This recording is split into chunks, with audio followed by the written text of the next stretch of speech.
What's up guys, we're at Train Life Fit and I have a question from a subscriber. So happy to get these questions guys, keep them coming, I love it. Love answering your questions.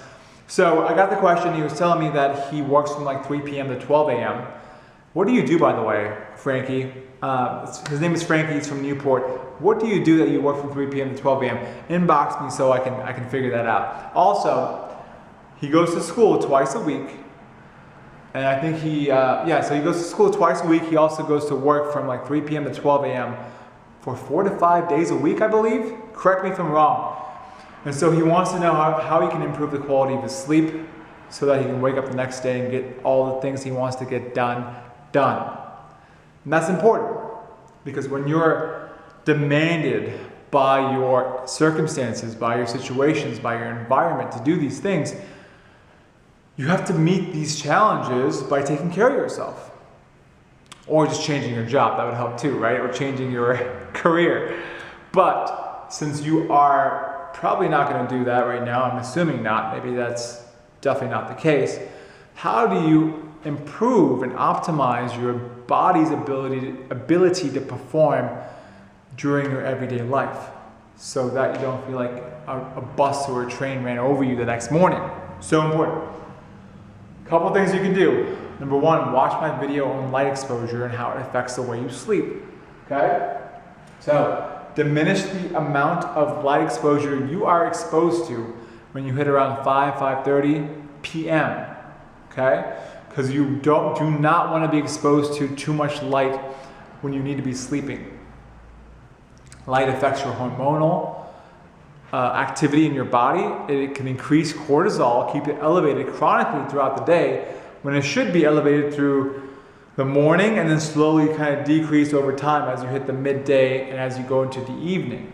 But if you're chronically keeping it elevated throughout the night because you're looking at your tablet, looking at your phone, looking at the computer, I'm assuming at work, then you're going to chronically keep yourself awake and unable to sleep properly at night.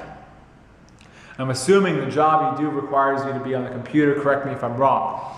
So I would say talk to your superiors, your supervisors, and talk about downloading a program called F.Lux right here, or a program called Twilight. And as a matter of fact, download these programs on as many devices as possible. Why? Because you diminish or you minimize the amount of blue light that is being emitted from these technological devices. And that's important because you don't want to be exposed to blue light at night. That's the kind of light you're exposed to during the afternoon. So now if you're exposed to that kind of light at the nighttime, when from an evolutionary perspective we just had candles and fires that had like an orange afterglow, then you're going to be chronically stressed out throughout the night. You're not going to be able to sleep. Cortisol is going to be up, which is going to prevent you from producing melatonin, which is necessary for optimal sleep production. So, download these programs, they turn your screen orange. So now you have an orange filter by which you can look at your screen, which is a lot less stressful on the eyes and the body and the nervous system. So be sure you do that. Check out the video at Me on Sleep. Number two, second thing you can do is nutrition. Okay? So first, water. Make sure you're drinking half your body weight in ounces of water a day. So if you are a 200-pound male, you need to be drinking about 100 ounces a day. So that's a little over 3 liters. So get yourself a water bottle. Track the amount of water you drink. Yes, you will pee a bunch, but you know what? You'll be able to retrieve energy from your cells a lot easier.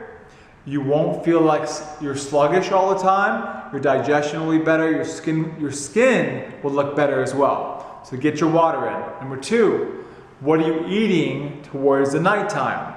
Make sure you get some foods that are higher in fat and higher in fiber. Namely foods like whole eggs, beef, venison, butter, salmon, things of that nature, nuts, avocados, coconut oil, olive oil. And then high in fiber, you got your kale, cucumbers, squash, broccoli, cauliflower. Eat foods like that in conjunction with each other because now your body's going to slow down and start to process these things that take a lot more energy to process. So it has to shut your body down and take all of the energy towards digesting the food.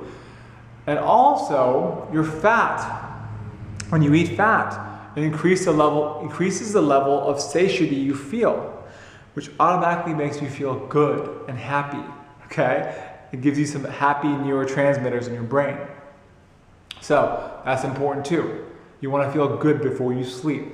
So do that. Make sure you eat foods like that.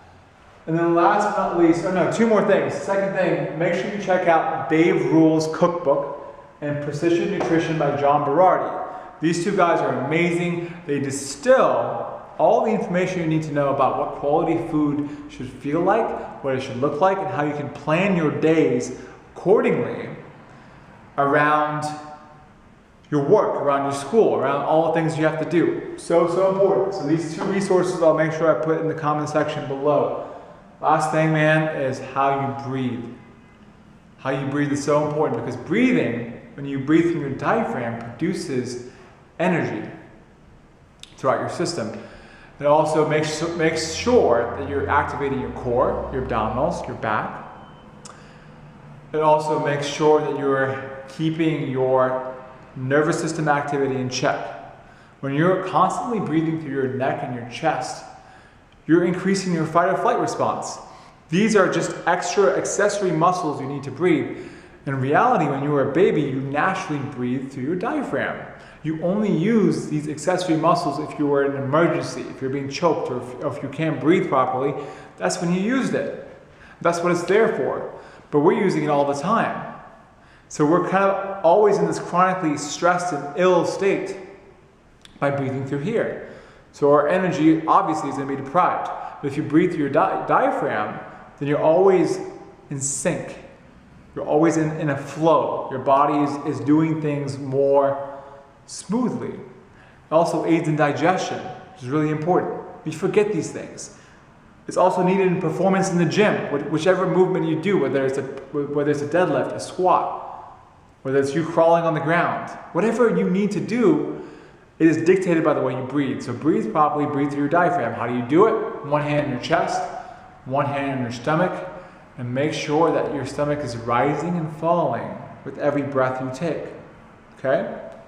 Practice that every 2 or 3 hours when you're at school, when you're at work. Practice that breathing as much as possible. Take breaks where you can just do 15 to 20 breaths of just conscious breathing. Breathe in, breathe out. And let go of everything. Don't even think about anything. Just work on your breath. That's it. And do it before you sleep. The couple of minutes to a couple of, 20 or 30 minutes before you sleep, lie down. Make sure it's as dark as possible in your room. Minimize that light. Shut the blinds. Cover your alarm clocks. Cover your phones. Breathe. And breathe and breathe and breathe until you slowly fall asleep. I'll make sure I put all these resources in the comment section below. If you want me to answer more of your questions, please inbox me, comment below, send me an email at the email I provide down below in the comment section below, and I will get back with you next time on our next video. And of course, make sure you subscribe, like my shit. Peace.